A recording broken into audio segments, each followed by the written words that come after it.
Hello and welcome back to another episode of the Seven Figure Journey podcast, where we'll be discussing the struggles and lessons learned along the journey of a seven-figure entrepreneur. It's my privilege and pleasure to welcome our guest today, Benjamin Bartue with Mobile Auto Clinic. Benjamin, welcome. Thank you. I appreciate it, John. You bet. In today's episode, we're going to walk through a little bit of Benjamin's journey. So without further ado, Benjamin, as a small business owner, as an entrepreneur, please share with us your journey. Where did you start from? Where have you gotten to? And maybe share a few key lessons learned along the way. Sure.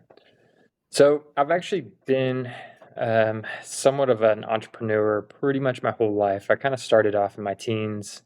I used to build water-cooled computers and tried to take that off, but this was in the early 2000s and everyone thought that was kind of crazy.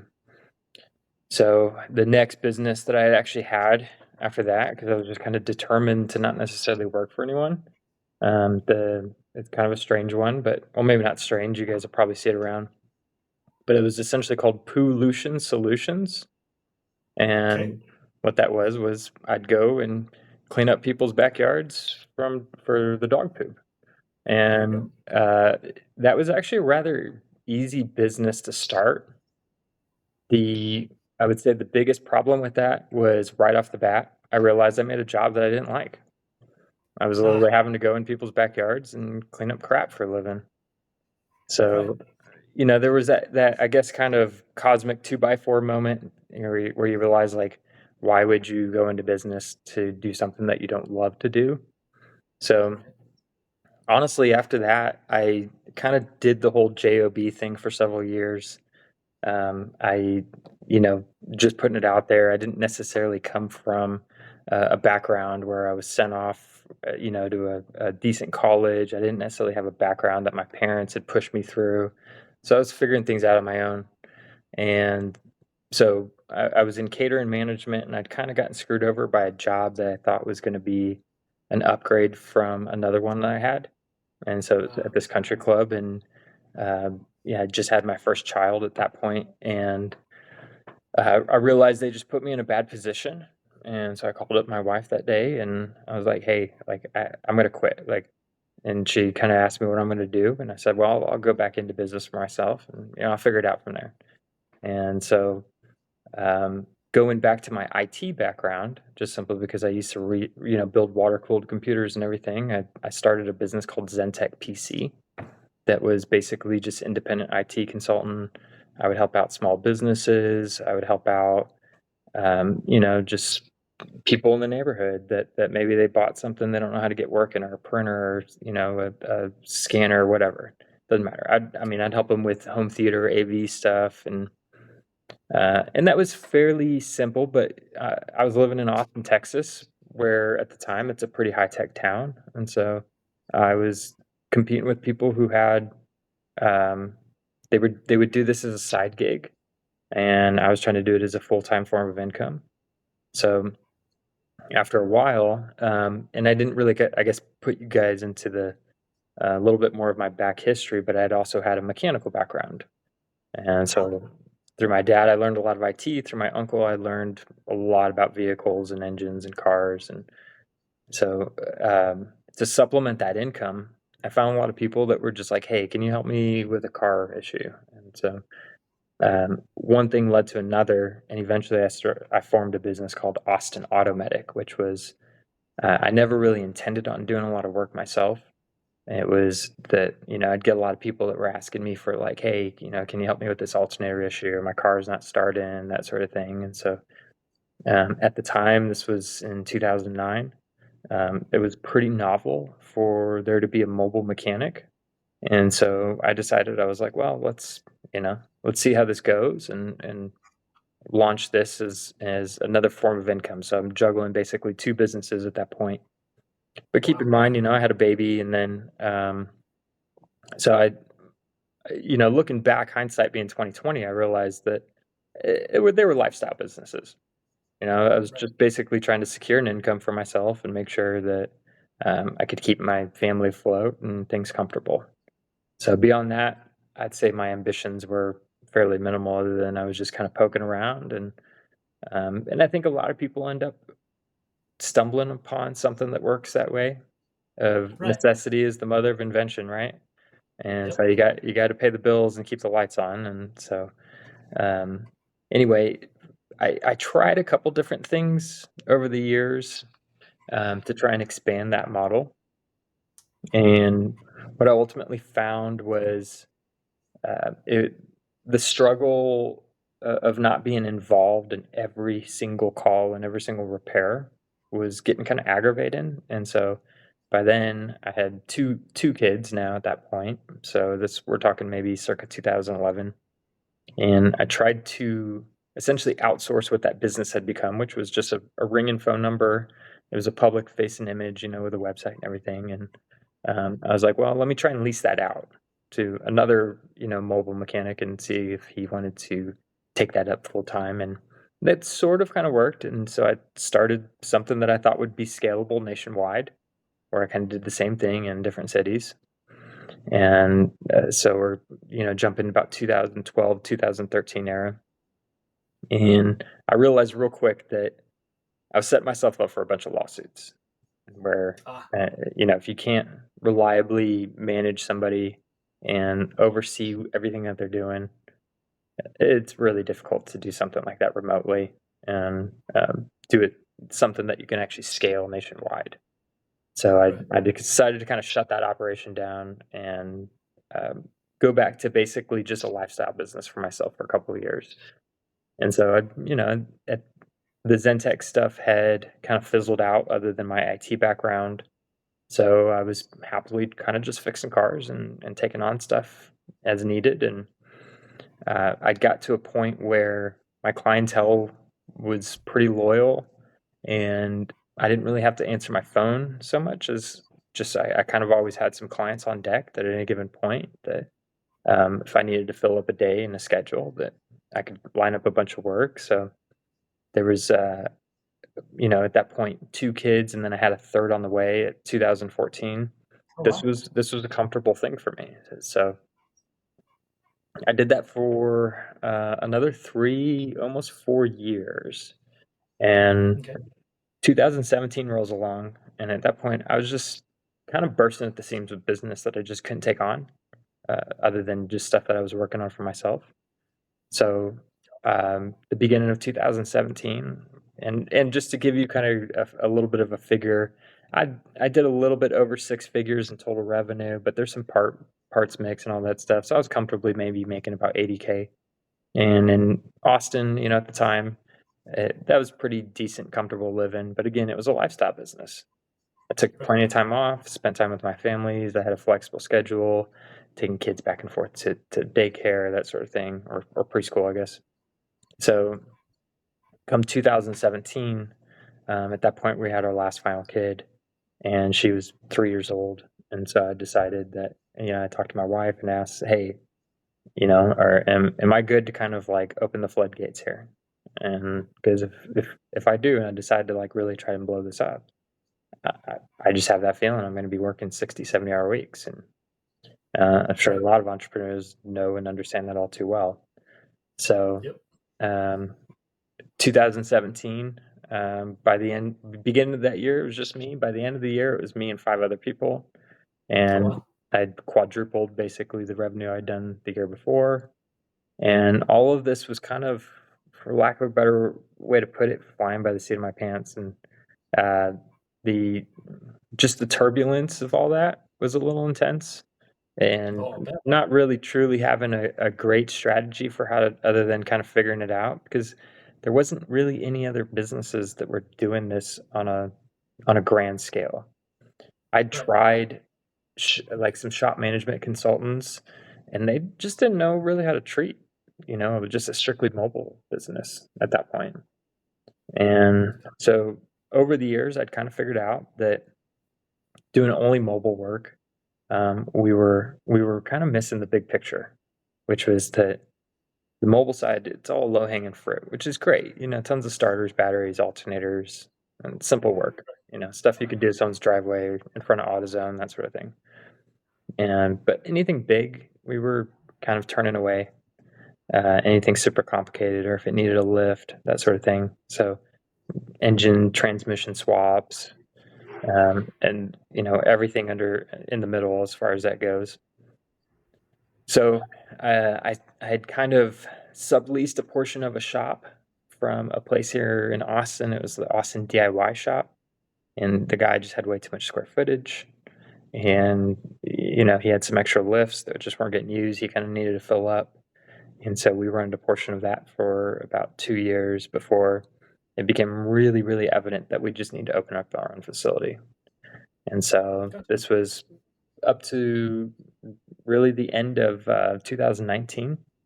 And so I start finally getting serious, and I got a pretty big crew at this point. I'm pushing probably 800,000 total revenue. And so I get everything kind of lined up to open up a shop of our own, or, first kind of brick and mortar, so to speak. And so take on some debt as far as that goes, get everything going. And again, finally, I'm learning some new ropes as far as what it takes to manage a full building. And when you start talking in the commercial world, shit gets really expensive. To Yeah. fast track a permit process for an electrician, in the city of Austin, there was like a 6-month waiting list. And if you Oh, wanted to wow. fast track that, there was consultants that were charging $800 an hour to help get you through the bureaucracy of it all. And so Jeez. that kind of stuff was, I was like, man, I was starting to lose a lot of sleep over, because I just didn't realize, I didn't anticipate this, and I Right. didn't really think that I was going to have to take on like $500,000 worth of debt, nor did I even to jump into this. And so I was suddenly rethinking a lot of things, but I was like, we're just going to figure it out and get through it. And luckily, I found the guy who owned the building that we were leasing from. He's like, hey, I have an electrician who's he kind of works on an open permit anyway for all of our properties. So, figured out that we could, get our lifts installed and everything a little bit more simple that way. And so we kind of bootstrap it still, opening up the shop. And this was in March of 2020 that we finally decided that, like, okay, like, shop's open, guys. And then it Nice. was the end of that month Right. that everything went on lockdown, and it was like, oh my God, you gotta be kidding me right now. Right. And it was, I the next month after that, I don't know how I functioned, but there's a little sleep that I got, because it was just like, where is everyone? Like, cars don't break down if people aren't driving, right? And Right. so we just spent a lot of money getting into this place, signed on for a lot more bills that I wasn't like previously had managed to kind of skate by with lower overhead, just doing mobile stuff. Right. And so anyway, I don't know what happened, how we ended up getting through it, but by June of that year, it was like things started really picking up like crazy, and it was quite the opposite effect of that. Instead of no one driving the car anymore, it was like everyone had to have their own car, because public transportation was basically like everyone was afraid of, and people weren't flying anywhere. They were just taking long distance road trips, and then all that stimulus money that we were seeing cars that people were pulling out of backyards that had been sitting in Oh, there for 8 years, and wanting us to see what we can do to get it going again. And so it was just a very intense polarity, seeing it completely dead to suddenly all, that summer we were just booming like crazy. wow. So Yeah, I kind of bet. once again, a lot of growing pains of things got turbulent, and I had, um, without getting into details of it, I'd let a family member get involved with the business that was kind of seemingly kind of showing some different strengths that I didn't have, as far as just Mhm. the admin management side, accounting, all that sort of stuff. I was good at fixing things, and so that was kind of my forte. And Gotcha. I could do some IT stuff. So when it came to like search engine optimization and website work, sure, right? Even just some internal processes. There's some you talk about all the different hats and stuff that you wear. There, Right. you have to be your own IT pro, otherwise, or you outsource it, right? And so I Yep. was like, okay, well, I can wear that hat as well. As my when it comes to mechanical stuff, my strength is very technical on the side of whether it's electrical diagnostics or the module side of things, which is basically the computer meets the car. And we're Right. kind of a new day and age where a vehicle will have 30, 40 modules inside of it. So to the old school mechanics that like to rebuild carburetors, that's pretty intimidating for them. Oh yeah. And so to offer that, yeah, to offer that comfort was tremendous. And so that was the first year that we essentially broke into that seven-figure territory.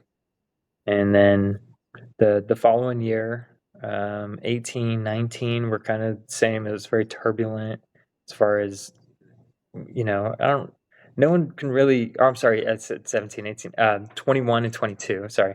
Yep. Uh, the, no one could really quite pinpoint like when the COVID lockdowns went away. It just kind of like drifted away, and we Right. just kind of stayed busy through all of that. And one of the things that was really, really at first seemed like a blessing, but we kind of learned some lessons on was that Amazon was doing more business than ever. People getting Right. stuff delivered to their house, especially after they couldn't get toilet paper anymore. Suddenly people were all into ordering toilet paper and paper towels off of Amazon. So it was just whatever. And poor Amazon just could not keep up with all this stuff. And they kind of have a little bit of an interesting uh, legal framework, I guess is the best way to say it, on how they actually have all these delivery trucks. But they're all little miniature franchises they call DSPs. So There those you go. DSPs are I think they set it up that way so that if one of them has like a crash or the fatality or something like that, well, they sue that DSP, and then possibly that DSP goes out of business, and they're just no longer an Amazon contractor. So Right. we took on a couple of these for field service maintenance and taking on all these new vans and stuff that they had. There you And go. when they have a problem, they really liked the mobile side of things for us to be able to send someone out to them.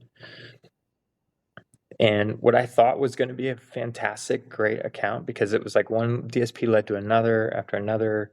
And they have a fleet that's all managed by Fleet, without getting too much into the details of it, but there's some structure on how they have to do this stuff. So there's one company that was paying us all for all of them. But the DSPs could essentially request us and have it in there. And There you go. so we took on a huge account with them, trying to grow with that. And but it got to the point where, surprisingly enough, they were having trouble paying their bills, Oh and wow. we ended up having to cut them off because it got to a point where they owed us almost $100,000. And Jeez. yeah, and so it was a little bit of an ugly situation as far as that goes. And so, we're when something like that happens, you're kind of forced to scale back a little bit. Yep. And you kind of have that realization that, okay, maybe you grew too fast, and what you took on isn't necessarily the healthiest. Right. Uh, I've learned that along the way with not just customers and stuff that, instead of just saying yes to everything, whether it's the type of jobs, possibly the customers, whether they're fleet accounts, but then also employees as well. And so they're, I'm sure you're kind of familiar with that honeymoon period. Yep. And but then once that honeymoon period goes away, it could be sometimes as short as a couple days, or a couple weeks. I'd say our average honeymoon period was about 3 months or so, where they realize some things about us that are imperfections, and we realize a lot of imperfections from the technician, or whatever the employee is, to whatever their Right. job is. But the highest turnover was definitely technicians. And so learning about the industry, what all of that entails, it kind of made me sit back a little bit and and decide, okay, well, maybe I should I should rethink how this growth looks. And so now at this point, we have a comfortable shop. We ended up moving facilities, getting one a little bit bigger, just last year, actually. Oh, congratulations. Yeah, thank you. And that was a ton of work, but I'd hired these consultants once upon a time a few years ago, and they said something that at first I really didn't metabolize the way that I should have. But they were like, everyone who works for you thinks you sleep on pillowcases stuffed full of cash. And I was just like taken back by that. I'm like thinking to myself, like, all right, that's a little far fetched, right? Right. I'm a small business here, like these guys know me, they know where I live, they know my personal situation. I don't drive like any kind of fancy car or anything like that, or they don't see me rolling up in a new Mercedes or something. Right. And but I realized that that's actually got a lot of truth to it. And there's, in fact, almost the smaller that you are and the closer that people are to you, there's that animosity that, you somehow have it better than them. And they don't see that you work 8 days a week. The old Right. adage about, entrepreneurs have it so great they get to just work half days all the time. But then the joke is, yeah, you get to choose what 12 hours of the day. Exactly. And I lived that all too well for several years of I mean, I lost touch with my family, my kids and everything, and after moving into a different facility last year, a lot of it again, I kind of still had that bootstrap mentality. So instead of it costing a couple $100,000, I'm finding ways to make this place impeccable on kind of a shoestring budget because money saved is money made in my eyes, right? So Yep. there was a lot of straight up nights that I would just work through. And when I got tired, I would nap a couple hours and wake back up, keep working, get tired in the middle of the day, nap for a couple hours, and I was just trying to basically I wasn't trying to, I was literally burning the candle at both ends for myself. Right. And I had a And little that's bit not of a sustainable. Right. exactly. Yeah. And that drive to prosperity, that drive to wealth, what is that? Um, and so I'll tell you a story about something that happened to me when I was a little bit younger and I was struggling. But before I jump to that story, I had last year, about 4 months after moving into this new shop, I didn't even feel fully complete yet. I Ah, There was just always something to do. There was improvements to be made. There was loose ends to tie up. But in addition to that, we're in the middle of, at this point, springtime, and operations are in this line of work, as the temperature heats up, so does the work volume, and so does the amount of problems that you have to deal with on a day-to-day basis, and keeping everyone happy, keeping paychecks written, all that jazz.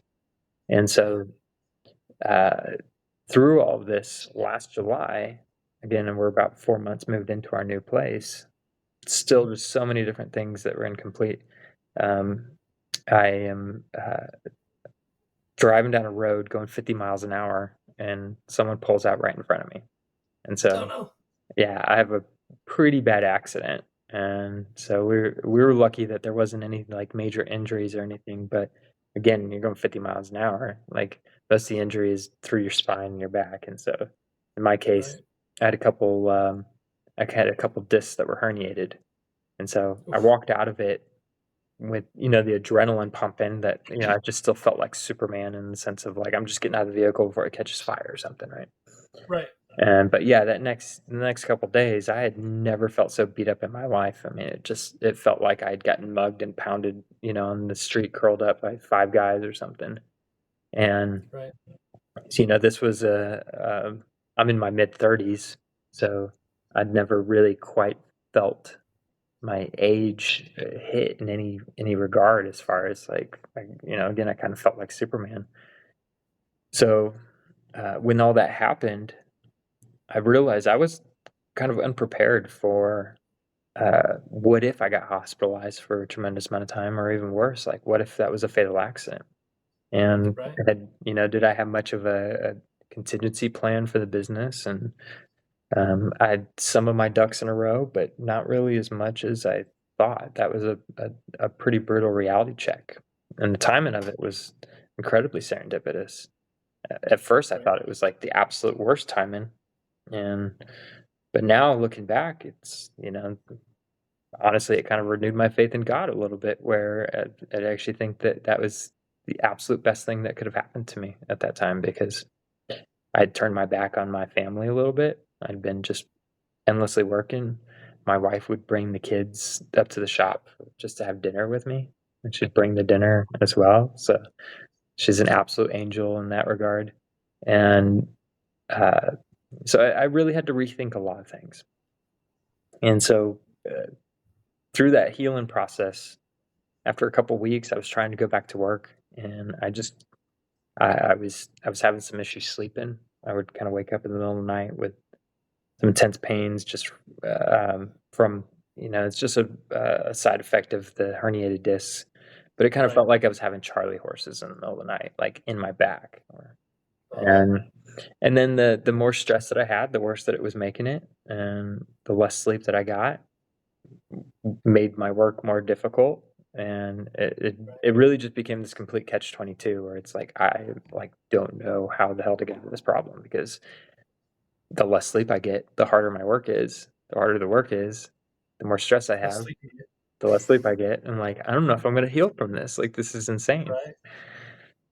And so I was like, decided to take that plunge at that point. Like, I'm gonna step away from the business, and I'm gonna let my wife take over.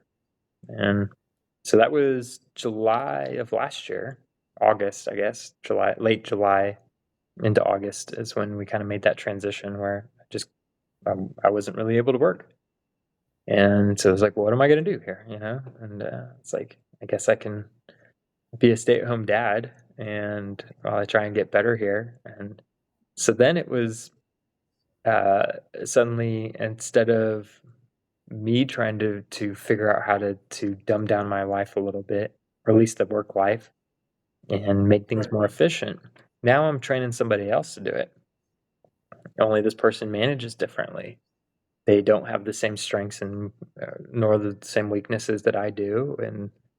so the last year has been an entire whole new stage of learning and navigating that, and not just keeping the business alive, but also how do we make it thrive in this kind of situation. And so Right. you guys caught me basically, right after the 1 year anniversary of that. And Wow. that's still a Still work in real. progress. Absolutely. Yeah. Wow. Wow. What a tremendous story, Benjamin. I really appreciate you sharing that with us. Um, few key nuggets. I hope that those who are listening were keying in on is I love the intentionality around Benjamin went from hey, I'm going to do this lifestyle business to take care of myself and my family to okay, I feel comfortable in my family life. So now I'm going to switch gears a little bit and I'm going to go full bore on the business. I'm going to try to grow it and expand it. And then all the new stages of learning and development that come along with that and understanding this whole new dynamic of how to run things and work things and then the intentionality around when something tragic happens to him and he goes, okay, I need to rethink this. What's important? What's priorities? How do I do this? And then out of necessity, because like you said, this vicious cycle of not being able to sleep and getting more stressed out, and then saying, okay, well, I'm going to take a leap of faith and I'm gonna have my wife step into this, and I'm gonna step back and train and teach her from the sidelines, and then have that continue to go. Um, most entrepreneurs feel that same pressure that you have. I've talked to so many of them where they feel like they're stuck in this rut and they don't know how to get out of it. And it's this cycle. I talked to one business owner. He said, hey, I finally took some time off. I only worked a half day on Sunday. I only worked 8 hours. Yeah, that I Uh, lived that life for a long time. Yeah. right. And so, congratulations to you and being able to see through this tragedy and continue to be intentional about, okay, but how am I going to sustain the business and keep it going through this difficult time. And what a dynamic switch. I'm gonna have my partner take over. I'm gonna have my wife step in, and I'm going to step in and help out at home so that she can go help out there. Yeah. Uh, yeah, that's awesome. And I kind of finally got to, I think I was starting to suffer from some anxiety and some stress, not necessarily from work, but the fact that I was kind of missing out on some of my kids growing up.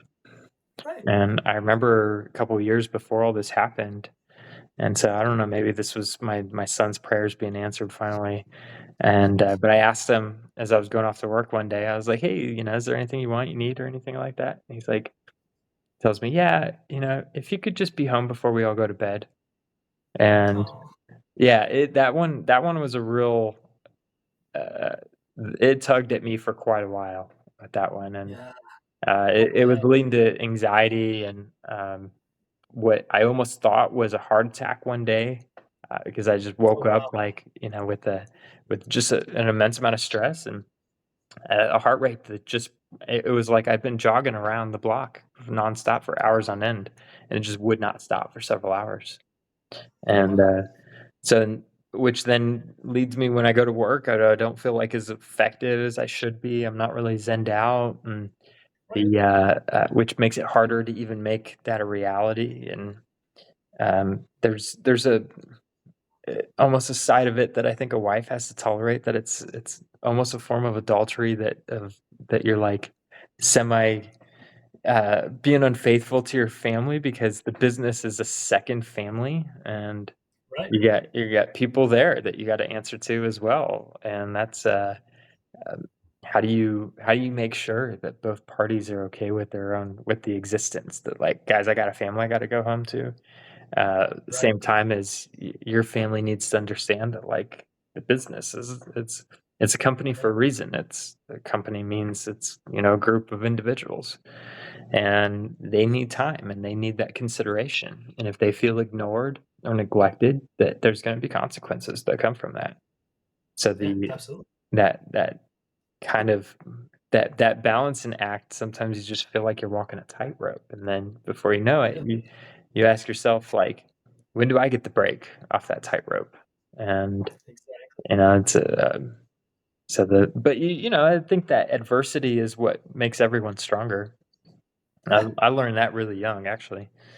And but now being able to, I think, look at my business with from more the outside looking in and kind of overseeing things, be on that fly on the wall, so to speak.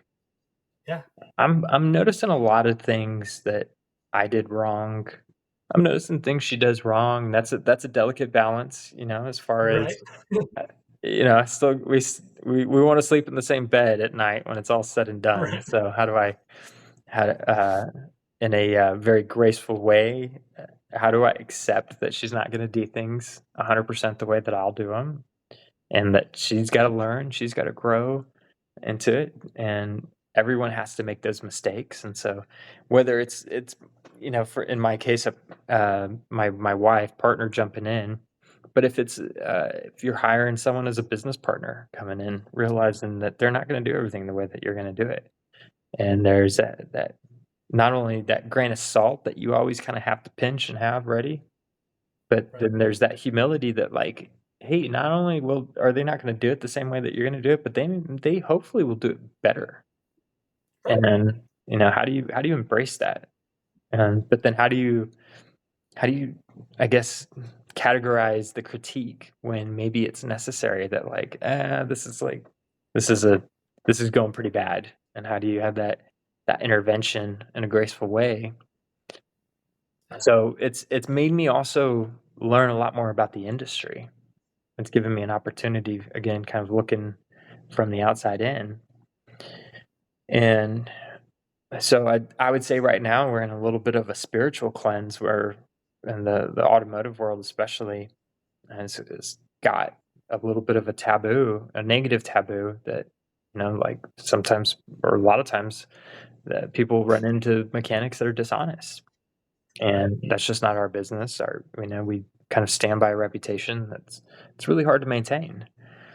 I'm sure Yeah. you've heard the complaints about Yelp from tons of entrepreneurs and stuff. But the Yep. one point that I wish they would understand is, with you can make 100 people happy and you might get one or two of them who want to go and sing praises for you. But you make one person dissatisfied or angry, and they want to go around and yelp it out everywhere. And Yeah. so the managing reputation is huge in this industry to kind of keep that honesty level. And Yeah. so now, and since I'm not really directly involved with the operations, how does my wife potentially oversee something when she doesn't have the same mechanical ability or technical aptitude that I do?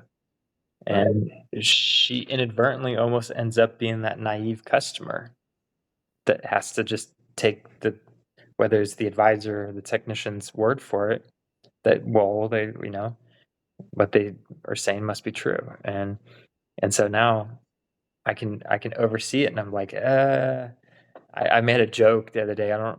Are you familiar with what lorem ipsum is? Huh. If you get a website template, they just fill it with this stuff called lorem ipsum, which is essentially it's just Latin gibberish. Doesn't mean anything. Gotcha. But if you don't Okay. know what lorem ipsum is and you don't know Latin, you'll think that it's genuinely something Latin. It's just in a different language. You don't understand it. Right. Well, when we describe technical things to people that don't know anything about cars, they're just like, they think we're speaking Chinese. But Right. when you know what it is that the person should be talking about, it's not Chinese, and it should be very clear as day what's going on. And I had found out that there was a technician who'd been working for us for a couple months before I sniffed it out, and he was doing the equivalent of writing lorem ipsum, which is basically, Bummer.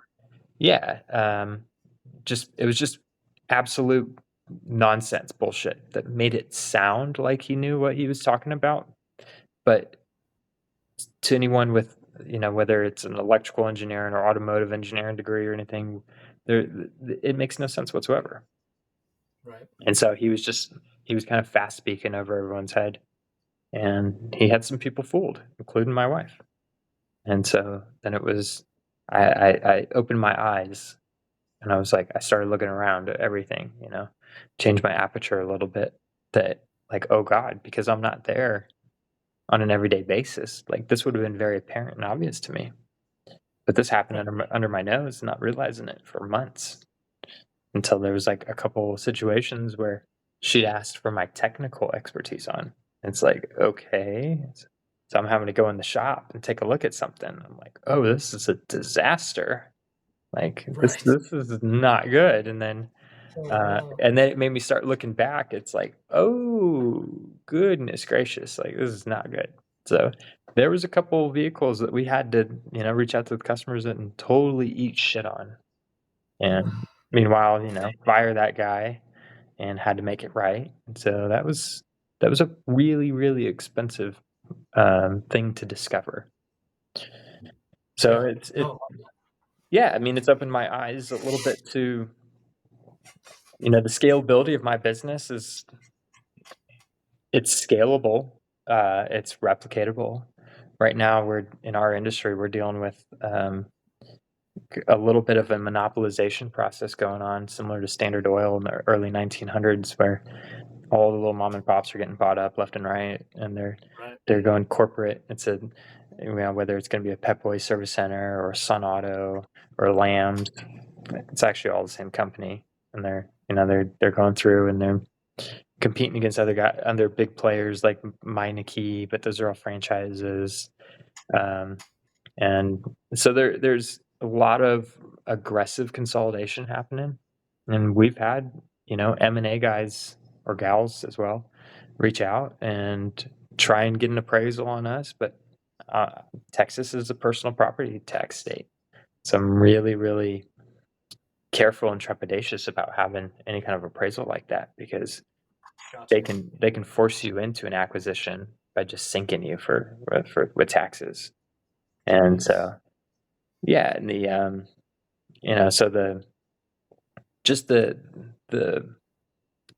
it's one of those things where it makes me sit back and say, okay, well, do I want to go ahead and just take a buyout?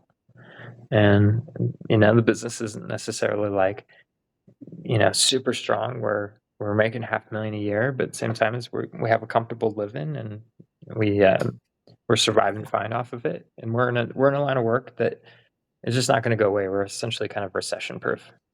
Yeah, absolutely. When things are great, people just have more money to get stuff done. Cool. Things are bad. Well, new car sales plummet like crazy, and it forces people to rethink. They're not going to quit. Well, they're going to quit driving to the point when they run out of money. And so, Right. if you're a fair and honest business, then things would have to get really, really bad for us to be struggling to a point where we're having to shutter our doors. Yeah. Oh, And that's awesome. but you know the the niche of what we do, because half of it is mobile mechanic work. That's Yeah. kind of gone away. There's big players like AutoNation and Penske Automotive even who own a bunch of dealerships. They're starting up mobile services part of their offerings as well. There's other companies like the Nationwide one that is in my opinion, I don't want to say anything too bad about them, but we've cleaned up a lot of messes after them. But Ah, it's a company called Your Mechanic who just try to look for they want to be like the Uber or Lyft of automotive repair. gotcha.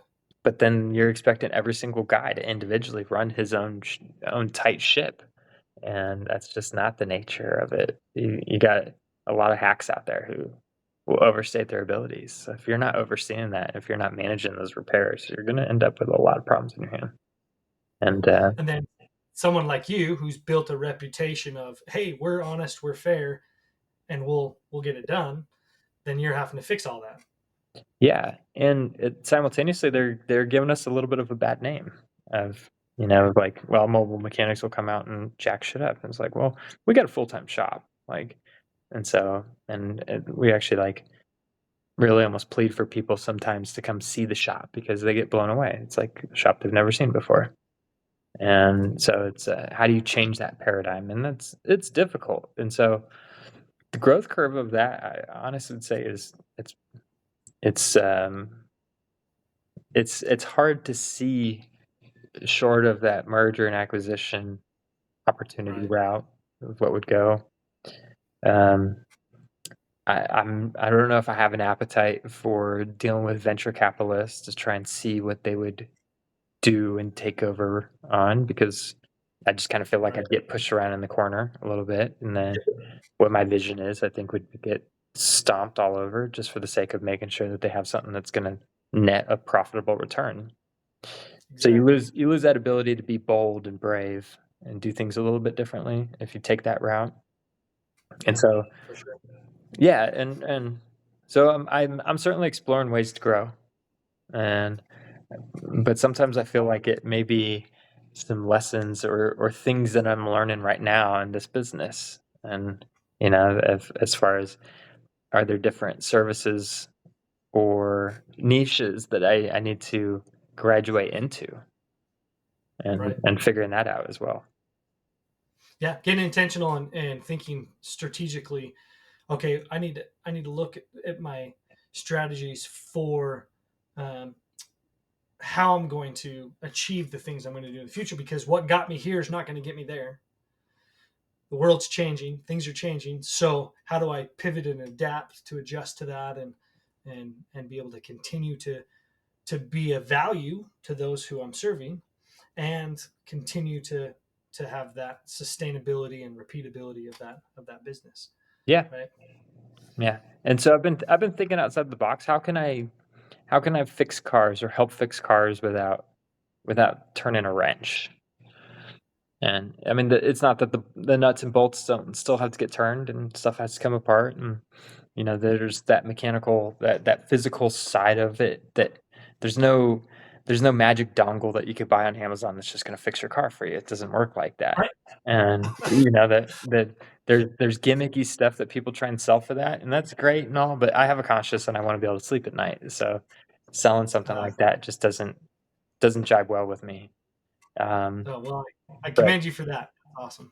yeah, no, I appreciate that, but I'm getting a taste of the industry that I didn't know existed. Like Right. $6,000 brake jobs.